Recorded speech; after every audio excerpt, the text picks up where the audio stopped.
J'ai pas mal d'élèves qui débutent avec moi et qui se demandent comment rendre un dessin réaliste juste avec un crayon HB et une feuille. Et souvent, on me demande « mais pourquoi on n'utilise pas des crayons 2B pendant la formation?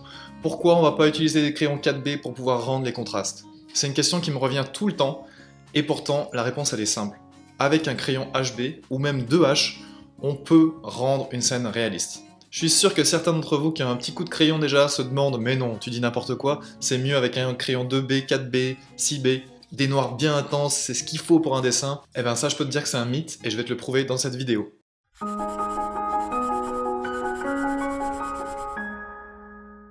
Cette vidéo est un peu longue, mais je te conseille de la suivre du début à la fin, parce qu'en fait c'est un corrigé d'élèves que j'ai fait pour ma formation débutant, et de temps en temps j'y inclus des notions que j'ai pas forcément abordées dans les formations, mais cette notion-là, elle devrait être connue de tous les dessinateurs. Reste avec moi et sois bien attentif. Si aussi tu veux m'aider dans mon travail et que je fasse d'autres vidéos comme ça, s'il te plaît, mets-moi un petit like, inscris-toi à la chaîne, mets la petite cloche, et surtout, commente pour me dire ce que tu voudrais voir dans les prochaines vidéos, et aussi pour me remercier par exemple. Merci. Bonjour Christine, j'espère que tu vas bien. Merci pour toutes ces petites explications là, ça me fait extrêmement plaisir que tu me dises ce que tu as ressenti en faisant ce dessin, les difficultés par lesquelles tu es passé. C'est important pour moi en termes de pédagogie, pour pouvoir cibler ce que je vais t'expliquer en fait. Donc tu me dis, voici mon dessin final, j'ai terminé depuis fin août la formation débutant, j'en suis actuellement au dernier module de la formation croquis.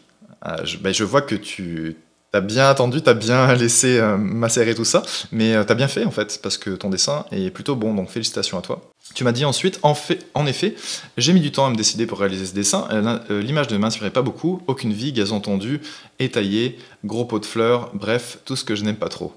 Désolé pour ça. Donc pourquoi j'ai choisi cette référence photo? Peut-être que tu le sais déjà, mais je préfère te le réexpliquer. Donc déjà, cette référence photo ne m'appartient pas, elle appartient donc au domaine libre de droit. Je trouvais que c'était la référence photo où il y avait le plus de choses qui étaient faisables pour un débutant et qui me permettaient d'évaluer un petit peu ses connaissances en termes de lumière, en termes de détails, il ne faut pas trop détailler, il faut un peu plus suggérer, en termes de micro-contraste à l'intérieur des formes, c'est-à-dire, je vais te réexpliquer tout à l'heure, savoir si la hiérarchie de valeurs globale a été comprise et ensuite détailler. Et aussi pouvoir mettre en valeur les points focaux, certains gros contrastes par exemple dans le ciel, pouvoir même améliorer, voire sublimer certaines parties de l'image. En gros, la capacité de l'étudiant à voir la perspective, à corriger ses petits défauts, et aussi à suggérer certaines formes. Et je pense que ça, c'est le plus important. C'est vraiment cette compréhension de la perspective et de la lumière. Donc c'est sûr que la plupart de mes élèves vont trop détailler, et ça, c'est pas grave. Je veux dire, c'est quelque chose que moi je faisais aussi à l'époque, que je fais encore parfois quand je me laisse un peu entraîner, hein, quand ça fait 5 heures que tu dessines, au bout d'un moment, tu sais plus trop où est la finalité du truc, et c'est là que tu t'endors sur ton dessin, et c'est là que parfois quand on en fait trop, donc ça m'arrive aussi, ça arrive à tout le monde, et c'est tout à fait normal, c'est humain. Ce qui est important pour moi, c'est vraiment de pouvoir t'apporter des conseils personnalisés. Moi, par exemple, je vais axer cette correction sur la lumière, l'exposition, que j'ai pas forcément abordé dans la formation, et d'ailleurs même pas dans la formation croquis il me semble, donc c'est quelque chose qui est important, et si les étudiants qui passent sur cette correction veulent avoir une explication sur l'exposition, et sur justement comment rendre un dessin quand on n'a qu'un crayon HB, comment rendre particulièrement bien les valeurs, et ben je vais vous prouver ici, dans cette correction, que c'est absolument possible, c'est juste une histoire d'objectif et de focus, de concentration. Quand on a un objectif, ça devient beaucoup plus facile d'arriver à ses fins que quand on dessine des détails un par un, où on perd la hiérarchie de valeurs. Le rapport entre les tonalités, entre les parties claires et sombres, c'est ce qu'il y a de plus important. Et je vais encore une fois le prouver, parce que j'ai préparé des petits calques pour toi. J'ai redessiné par-dessus ton dessin et je vais te montrer ça tout de suite. Donc tu m'as dit, puis à la réflexion, je me suis dit que je pouvais tout de même jouer le jeu et j'ai réussi à me motiver en décidant d'y apporter une petite touche perso. T'as bien fait. Donc le pot est plus petit, non centré, perspective correcte. Oui, la perspective est correcte. Oiseau au sol trop grand. Non, je me dirais que ça va. Peut-être un tout petit peu trop grand. Peut-être un tout petit peu trop grand. Et un foulard qui s'est envolé. Trop petit? Non, je pense que ça va dépendre de la taille du foulard aussi. Hein. Au début, j'ai cru que c'était un drap qui était un petit peu plus loin, en fait. Je me suis dit, mais non, c'est pas un drap.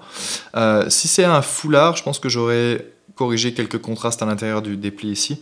Et je sais que les plis n'ont pas été abordés. Ils sont abordés dans la formation personnage 2. Donc c'est là que je parle des vêtements et des plis, comment dessiner des plis d'imagination. Donc ça, ce sera plus là-dedans si ça t'intéresse. Donc c'est difficile à dire de situer le foulard ici dans cette scène, parce que on ne sait pas trop où il se situe, on ne voit pas d'ombre portée quelque part. Si tu l'avais fait peut-être plus proche du sol, avec une petite ombre portée à terre, peut-être qu'on aurait senti où est-ce qu'il est. Et la seule manière de le montrer s'il est en premier plan, par exemple, ça aurait été de flouter un petit peu ce mouchoir pour faire un espèce d'effet photographique. Mais dans cette scène, justement, tout est ouvert, même dans le sens où le champ de vision est vraiment grand. Enfin, pas le champ de vision, mais plutôt la profondeur de champ est vraiment grande. Donc on voit tout net. Et ça, c'est un peu le problème dans ce genre de scène, c'est que, voilà, là j'ai fait exprès d'avoir tout net, hein. C'est encore une fois, j'ai sélectionné cette photo pour plein d'aspects différents. La perspective, il y a des ellipses en perspective, il y a des détails architecturaux, il y a des micro-contrastes à l'intérieur des ombres, et ça, je veux voir comment l'élève suggère les détails sans porter préjudice à la hiérarchie globale. Et on fait tous un peu la même erreur, hein. De toute façon, quand on débute, quand on n'a pas l'habitude de ce genre de scène, on fait tous la même erreur. Au bout de 5 heures de travail, ce que tu as fait, on se perd un petit peu dans certaines valeurs. Et notamment le bâtiment, tu t'es perdu un peu dans les valeurs sombres du bâtiment, et tu les as peut-être un petit peu trop éclaircies. Donc si tu voulais vraiment gagner en profondeur ici, le foulard, en fait, l'endroit est bon, il est correct, hein, tu peux le laisser ici, sauf qu'il aurait fallu montrer plus de contraste entre ton foulard blanc et l'ombre du bâtiment derrière. Et je pense qu'il est bien placé, c'est juste que tu as trop éclairci en fait le bâtiment derrière. Tu as trop éclairci, il y a trop de détails clairs dans la partie sombre du bâtiment qui est censé être dans l'ombre. Donc je pense que c'est surtout ça en fait qui a porté préjudice à cette compréhension-là de la profondeur. Donc ton objectif était bon, hein, pour donner une impression de liberté, d'évasion de cet environnement rigide et rangé. Oui, c'est vrai que ça ressemble un peu à Versailles. C'est un peu rigide, c'est un peu... voilà, je comprends tout à fait cette opinion-là, et je pense que j'ai exactement la même, mais techniquement, c'était ce qui me convenait le mieux à l'époque. Ça ne m'ennuie pas de refaire toujours la même correction, parce qu'en fait, c'est jamais la même correction. C'est que vous faites un peu toutes les mêmes erreurs, mais il y a quand même plein de spécificités. Et ça me permet de voir aussi ce que l'élève a fait comme travail, c'est-à-dire est-ce qu'il s'est donné la peine de faire plusieurs versions, de laisser macérer un peu les connaissances, est-ce qu'il a pris son temps, est-ce qu'il n'a pas pris son temps, est-ce qu'il a pris le temps de regarder les corrections vidéo des autres. Tu vois, je vois tout ça, et je vois que toi, tu es quelqu'un de très posé, je sens une certaine sérénité dans ta personnalité, rien qu'à travers tes écrits ici, et même dans ton dessin. Et ça, c'est important, cette sagesse, on la ressent à travers ta création. Tu as envie de poésie, et c'est tout à fait normal, ça veut dire que t'es une artiste, hein. Ta créativité est là, donc clairement. Maintenant, je vais t'aider au niveau technique, parce que je suis là aussi pour ça dans cette formation, hein, c'est surtout ça. Dans les autres formations, je pourrais t'aider pour les aspects peut-être plus artistiques, mais dans cette formation en particulier, c'est sûr que là, c'est purement technique. Le pot, c'est quelque chose d'assez complexe, il y a plein de petites ellipses, donc ça me permet de voir où en est l'élève au niveau de sa compréhension de la lumière, et au niveau des ellipses finalement, parce que c'est un des aspects les plus difficiles de la perspective, parce que ce pot, il est vraiment génial dans le sens où il y a plein de petits détails. L'élève aura tendance à se perdre un petit peu dans les occlusions de ces espèces de petites détails de décoration autour, là. Mon but, c'est de l'amener en erreur. C'est de lui montrer que on peut vite se détourner des valeurs globales, des formes simples, des grosses formes. Et c'est souvent le cas qui arrive, c'est souvent le cas, hein. Moi, c'est les difficultés que j'ai eues quand j'étais dessinateur débutant, c'est juste le reflet de ce que moi j'ai vécu quand j'étais débutant. Donc, et je fais encore les erreurs, hein. Parfois ça m'arrive de me perdre dans les détails, hein. Je suis pas assez concentré, si ça fait 3 ou 4 heures que je suis sur le même dessin, il m'arrive de me perdre. Donc où est-ce qu'on s'arrête dans les détails? Voilà, c'est à mesure de prendre du recul et de revenir sur le même dessin qu'on se dit ah tiens, mais là j'aurais pu faire moins de détails ici, plus de détails là, voilà. Mais bon, ça c'est un tout, c'est la compréhension de la composition, de la perspective et de la lumière, ce qui est déjà beaucoup, et des matériaux aussi, donc je vais en reparler un peu plus tard aussi. Donc tu m'as dit j'ai réalisé cet exercice de copie sur une feuille A4 en utilisant uniquement un crayon HB, très bien, bravo. Félicitations à toi, la hiérarchie de valeurs est relativement là, mais je vais te montrer comment l'améliorer. Donc en 5 heures c'est un temps normal, hein, pour un dessin de ce type-là avec plein de détails. Donc tu m'as dit je suis contente d'avoir conclu cette formation à laquelle je reviendrai souvent en cas de besoin je pense, et j'en profite pour faire le point sur mes acquis. Grâce à elle j'observe et j'analyse mieux, alors ça c'est super. Je comprends davantage les volumes, ça c'est parfait, super. Quand je copie je repère bien la ligne de vision, alors ça c'est vraiment essentiel même je dirais. Et tu m'as dit, je construis avec beaucoup plus d'aisance, de rapidité qu'avant, sans trop d'hésitation, bien que je fasse parfois des erreurs. Ça, c'est tout à fait normal, et on en fait tous, et c'est tout à fait normal. Donc les erreurs, elles surviennent où? Elles vont survenir dans les détails, souvent dans les détails architecturaux, parce que parfois on a juste la flemme de tout construire. Et c'est tout à fait normal. Et avec le temps, en fait, on se rend compte que après tu vois de mieux en mieux les lignes de vision, et tu vas voir de mieux en mieux tes erreurs, tout simplement. Donc ensuite tu m'as dit, j'ai aussi compris les différences entre ombre d'occlusion, portée de forme, avant c'était flou, les valeurs, j'arrive mieux à les poser, même si je suis encore timide. Eh bien, dis-toi que t'es pas si timide que ça, je pense que t'es allé relativement loin, mais c'est vrai que dans certaines valeurs claires, il y a des valeurs claires qui devraient pas forcément être là, et je vais y revenir dans un moment. Donc ensuite tu m'as dit, j'ai toutefois encore du mal avec certaines couleurs comme le rouge, le vert, pour évaluer à quelle valeur elles correspondent, même en plissant les yeux. Oui, c'est tout à fait normal, même en plissant les yeux, tu vas voir. Les vibrances des couleurs contrarient souvent les valeurs. J'aborde ça dans la théorie des couleurs, cette notion-là. C'est que les couleurs, des fois, elles viennent nous titiller les yeux, enfin titiller notre cerveau plutôt, de manière à ce que on voit pas forcément bien les valeurs. Donc ça, c'est intéressant de voir ça. Et ce qui est encore plus intéressant, c'est que moi, je suis daltonien. Donc le rouge et le vert, je les confonds souvent. Et c'est bizarre à dire, hein, tu dois te dire, mais comment tu fais pour peindre alors? Je t'invite à voir, peut-être que tu l'as déjà vu, ma formation théorie des couleurs, mais j'explique dedans, en fait, comment ça se passe. Dans mon cerveau, en fait, moi, je ne vois que des couleurs finalement soit froide, soit chaude. Et ça, c'est tout à fait comparatif. Hein. On ne peut pas dire qu'une couleur bleue est froide ou une couleur rouge est chaude. En fait, il va y avoir des couleurs rouges, plus ou moins rouges. Tu vas avoir des gris colorés qui vont être plus chauds ou froids que certaines autres valeurs. Donc c'est toujours comparatif. Il faut toujours comparer les couleurs entre elles. Et dans certaines scènes, par exemple, s'il y a un rouge pétant ou s'il y a un rouge brique qui ressort par rapport à un vert verdure, un vert printemps, c'est sûr qu'à un moment donné, ton cerveau va capter plus de lumière, alors que finalement, en mode gris, en mode valeur de gris, on ne verra pas autant de vibrance. Les valeurs de gris, les 256 degrés de gris, au final, ils peuvent être sublimés par la couleur. Ils peuvent être même contrariés par la couleur, je dirais. Donc c'est normal qu'il y a des peintures que tu passes en gris et que tu vas te dire, mais elles n'ont plus cette profondeur, elles n'ont plus cette clarté. Voilà, tu peux passer un rouge en mode gris, tu ne vas plus le voir aussi clair, tu vas le voir presque noir des fois. C'est encore une fois une des perceptions de notre cerveau qui est biaisée entre guillemets, mais je pense si elle est là, c'est qu'elle a assuré notre survie jusqu'à maintenant, notamment pour certainement ne pas se faire piquer par des poissons à couleurs qui sont souvent toxiques, ou des serpents, ou voilà, tu vois, des amphibiens qui sont colorés, et ça fait partie de notre évolution, hein. On a tendance à voir ces couleurs-là pour notre survie. Donc tu me dis, par contre, je bricole encore pas mal la lumière, donc ça c'est bien, tant mieux. Je vois en gros où est la source de lumière, s'il y en a qu'une, mais je ne maîtrise pas du tout le rendu sur différents matériaux. Donc ça c'est normal, hein, c'est sur plusieurs années que tu vas certainement comprendre comment les matériaux fonctionnent, ou en tout cas plusieurs mois, ça c'est sûr. Moi ce que je te conseille, c'est vraiment de simplifier ce qu'il y a dans ta tête en fait. Vois ça du côté de la lumière, et vois ça du côté des matériaux. Du côté de la lumière, il y a 3 choses à retenir. Il y a 3 propriétés de la lumière, 3 principes. Donc il y a la réflexion, la réfraction, la diffraction. Voilà. Ça, c'est du côté de la lumière. Du côté du matériel, il y a la surface et il y a l'intérieur. C'est aussi simple que ça. Donc maintenant, on va dégrossir tout ça. Donc la réflexion, c'est ce qu'on a déjà vu dans la formation. Donc soit c'est mat, soit c'est direct. Ça va dépendre du matériau. Hein. Donc ça, c'est comment la lumière rebondit sur les matériaux.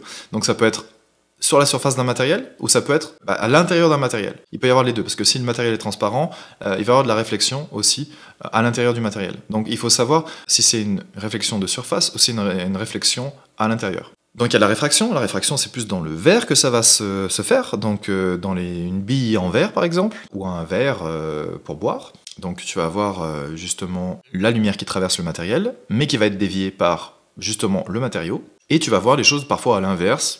Dans une bille en verre, par exemple, tu vas voir que le signal, parfois, s'inverse. Et il y a la diffraction. Donc la diffraction, ça se voit sur certaines peintures, tu vas pouvoir t'en servir.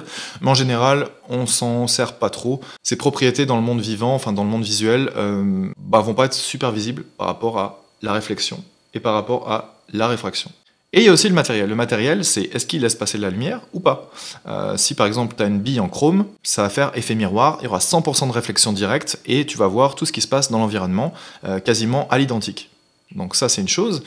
Et est-ce que ça laisse passer de la lumière? Donc là c'est la transparence. Et si c'est plus ou moins transparent, ça va laisser passer plus ou moins la lumière. Ça veut dire quoi? Ça veut dire que imaginons qu'il y a un matériel, un plastique transparent qui réceptionne un peu de lumière à sa surface, donc qui en renvoie un petit peu. Donc là, tu vas avoir des reflets de surface. Et la lumière qui est à l'intérieur, elle va pas toute passer, ça va aussi se refléter. Donc il y a la lumière qui se reflète sur la surface et la lumière qui se reflète à l'intérieur. Finalement, les matériaux les plus durs à comprendre, c'est ceux-là. C'est ces matériaux qui laissent passer un peu la lumière et qui finalement ne sont pas mat à la surface, qui ne sont pas opaques et mat, mais qui sont transparents et qui laissent passer un tout petit peu de la lumière. Il faut anticiper comment la lumière ressort de cet objet et quel impact ça a sur l'environnement et comment ça reflète directement dans notre œil et quel impact ça a sur notre œil. Et sur les couleurs aussi, parce que si en plus tu parles de couleurs, là c'est encore plus difficile. Donc ça peut être relativement compliqué quand c'est un peu transparent, mais finalement les principes sont simples, et si tu t'as compris ces principes, ça facilite l'anticipation du rendu sur ta feuille. Donc après, il peut y avoir plusieurs sources de lumière, et c'est là que ça se complique encore plus. Donc tu vois, la lumière on la travaille sur des années. Le nombre de scènes et le nombre d'analyses finalement que tu auras vu va jouer énormément sur ta compréhension de la lumière. Mais encore une fois, si t'as pas théorisé le truc, tu peux voir 50 000 scènes, tu pourras jamais anticiper ce qui se passe dans la nature. Donc tu pourras jamais vraiment inventer par toi-même si tu n'as pas compris les principes de base. Donc je pense que la formation croquis dégrossit bien cet aspect-là. Dans la théorie des couleurs aussi, j'en parle, donc c'est vraiment intéressant que tu vois un petit peu tout. La théorie des couleurs, tu peux la voir quand tu veux en fait finalement, parce que je pense qu'elle s'intègre dans pas mal de formations. Ton dessin est très intéressant, j'aime beaucoup ce que tu m'as fait. Petite chose sur la perspective, je pense que tu en es bien sorti. Il y a cette tour là-bas qui pose toujours problème, d'ailleurs elle m'a posé aussi problème pendant mon dessin. Il faut juste que tu te souviennes toujours que quand une ellipse se rapproche, enfin une ellipse parallèle au sol théorique, se rapproche de la ligne de vision, elle va paraître plus plate. Et plus on s'éloigne de la ligne de vision, et plus ça va paraître un petit peu haut. Voici une ellipse haute, voici une ellipse qui se rapproche de la ligne de vision. Tu vas avoir une différence entre cette ellipse-là et cette ellipse-là qui va être un petit peu plus visible. Je voulais te parler d'exposition. J'avais corrigé le dessin en termes de luminosité, ici. Hop. Donc, ma version de départ, c'était celle-ci. Je t'ai corrigé quelques petites choses. Donc la façade, je te disais, la façade ombrée, elle est un petit peu plus visible et ça crée un peu plus de contraste avec notre mouchoir. D'ailleurs, c'est pas parfait, hein. Il faudrait que je détourne un petit peu mieux ce mouchoir ici parce que ça fait un peu bizarre. Comme ceci. Voilà, ça devrait être un petit peu mieux ici. C'est pas parfait, mais c'est mieux. D'ailleurs, je pense que j'aurais rajouté un tout petit truc. Ici, je pense que j'aurais rajouté... Là, il y a la transparence du mouchoir, donc logiquement, on ne verra pas d'ombre d'occlusion aussi forte. Et là, je vais diminuer un peu le contraste dans les ombres ici, parce que c'est pas nécessaire. Voilà, tout simplement. Et là, tu vois, il se détache un petit peu mieux donc, de notre fond ici.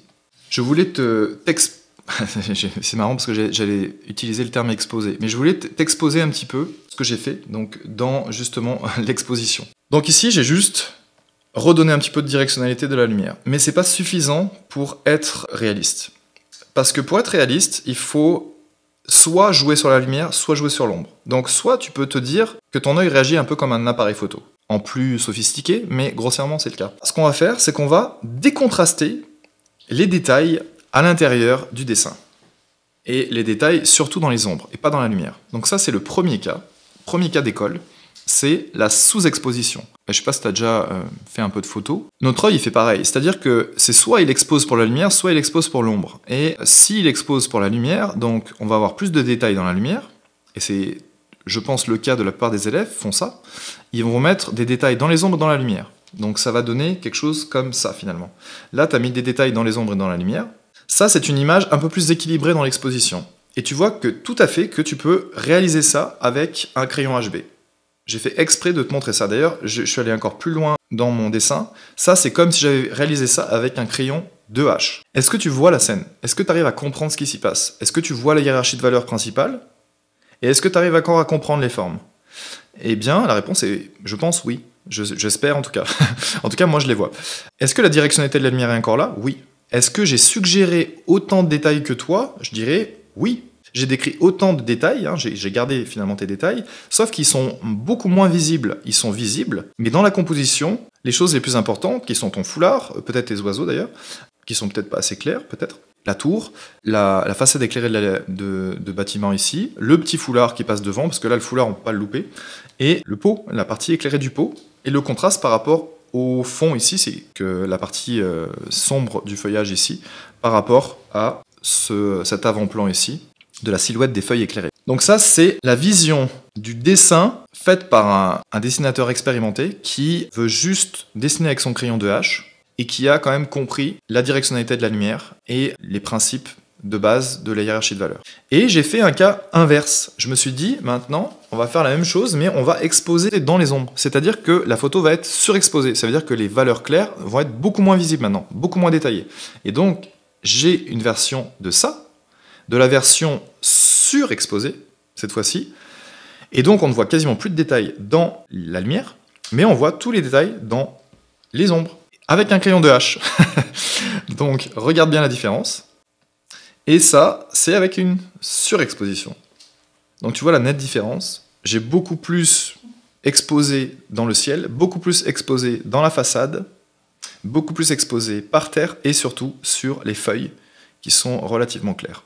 Je passe d'un à l'autre pour que tu vois la différence ici. Je détaille dans les ombres, je détaille dans la lumière. Dans les ombres, dans la lumière. J'aurais pu aller beaucoup plus loin dans mon travail ici. Toute cette partie-là, ici, j'aurais pu la rendre complètement plate. Complètement plate. Voilà. Je garde 2-3 petits détails par-ci par-là, vraiment pas grand-chose. Mais j'ai pas besoin d'autant de détails. Voilà, je vais aplatir quelques micro-détails sur cette partie-là, en laisser un peu dans le Terminator ici. Voilà, je rajoute des 2-3 petites feuilles au pourtour du Terminator ici, pour montrer qu'elle dépasse et que la lumière est captée là-dessus. Est-ce que c'est choquant? Pas très choquant, hein. Il y a moins d'occlusion, en tout cas il y a moins de micro-contraste. Pourtant, la hiérarchie de valeurs est conservée. Donc là, j'aurais pu peut-être ajouter quelques petits... un petit peu plus d'aléas dans les feuilles ici, parce que c'est un petit peu trop à la même distance. J'ai suggéré ça, j'ai aplati donc les détails. Ouf. Et là, j'ai fait exactement pareil. Sauf que là, il y a plus de détails, tu vois, j'ai laissé plus de micro-contraste à l'intérieur des ombres, parce que on mesure la lumière dans les ombres cette fois-ci, donc on aura plus de micro-contraste à l'intérieur des ombres. Plus de détails dans la lumière, plus de détails dans les ombres, voilà.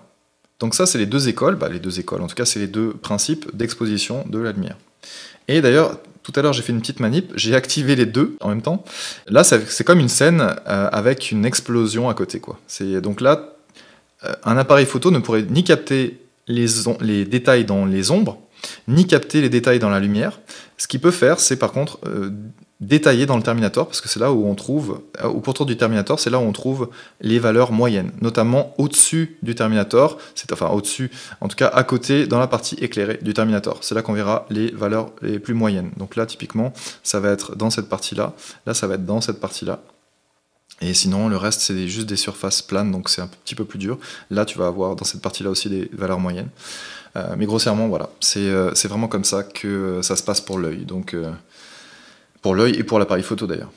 Vous savez maintenant pourquoi mes élèves adorent la formation débutant, même s'ils ne sont pas vraiment tout à fait débutants, parce que ça leur permet vraiment de réviser leur vision du monde et surtout d'avoir des conseils comme ça qui permettent de révolutionner des dessins, même au crayon HB. Sur ce les artistes, je vous fais de gros bisous créatifs et puis je vous dis à la prochaine. Bye bye! Hey, tu as aimé cette vidéo? Alors tu vas aimer découvrir les autres contenus et formations proposés sur le blog Apprendre à dessiner. Que ce soit simplement pour le plaisir, pour préparer ton entrée aux écoles d'art ou tout simplement pour te professionnaliser dans les illustrations et tous les arts visuels comme la bande dessinée, rejoins plus de 30 000 abonnés et viens partager tes œuvres sur les forums. Rappelle-toi que si tu es étudiant ou que tu touches les aides sociales, tu peux bénéficier jusqu'à 50% de réduction sur toutes les formations professionnelles. Il suffit de contacter Pete à cette adresse, pete@dessin.club, et lui présenter les preuves administratives. Et voilà, sur ce je te dis à bientôt, et oublie pas de pratiquer régulièrement, c'est important hein. A plus.